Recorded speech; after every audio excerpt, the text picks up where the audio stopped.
রাজশাহীতে জেঁকে বসেছে শীত, সাথে গুড়ি গুড়ি বৃষ্টি। রাজশাহীতে জেঁকে বসেছে শীত। সোমবার সারাদিনেও রাজশাহীতে সূর্যের মুখ দেখা যায়নি। আগের দিন রাত থেকে রাজশাহীতে ঘন কুয়াশা পড়তে শুরু করে। বৃষ্টিসীমা নেমে আসে 100 মিটারের নিচে। সোমবার সকালে শুরু হয় ঘন কুয়াশা। সারাদিনই কুয়াশাচ্ছন্ন ছিল প্রকৃতি। দুপুরে শুরু হয় গুড়ি গুড়ি বৃষ্টি। সারাদিনেও সূর্যের মুখ দেখা যায়নি বলে শীত অনুভূত হয়েছে বেশি। এই অবস্থায় শীত নিবারণে খড়কুটো জ্বালিয়ে আগুনের উষ্ণতা নিয়েছেন অনেকে। বাড়িতে সবাই গরম কাপড় পরে রাস্তায় বের হয়েছে প্রয়োজনীয় কাজে।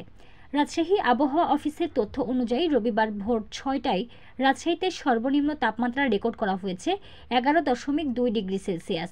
দুপুর 3টা পর্যন্ত সর্বোচ্চ তাপমাত্রা রেকর্ড করা হয় 19 ডিগ্রি সেলসিয়াস।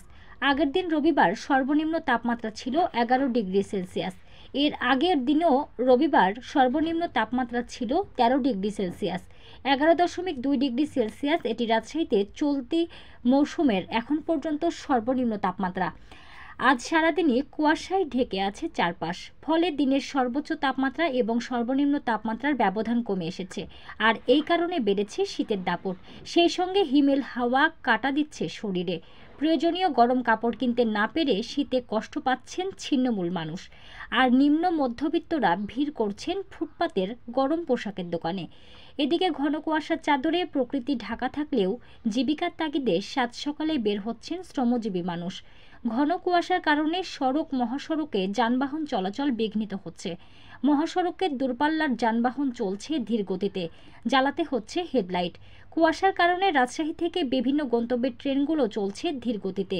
রাজশাহী আবহাওয়া অফিসের ভারপ্রাপ্ত কর্মকর্তা বলেন, রাজশাহীর ওপর দিয়ে এখনও শৈত্যপ্রবাহ বয়ে যাচ্ছে না। তারপরও ঘন কুয়াশা এবং ঠান্ডা বাতাসের কারণে রাজশাহীতে এখন তীব্র শীত অনুভূত হচ্ছে। এই কুয়াশা কেটে গেলে শৈত্যপ্রবাহ শুরু হবে। তখন রাজশাহীতে সর্বনিম্ন তাপমাত্রা আবারও এক অঙ্কে নেমে আসার আশঙ্কা রয়েছে।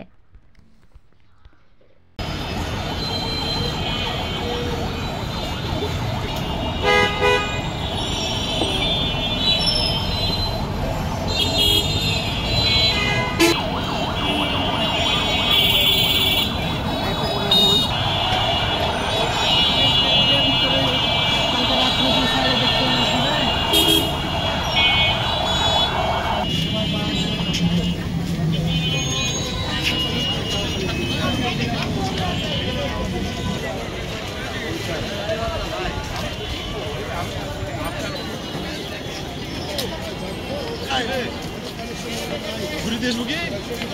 ঘুরে দিয়ে আসবো কি?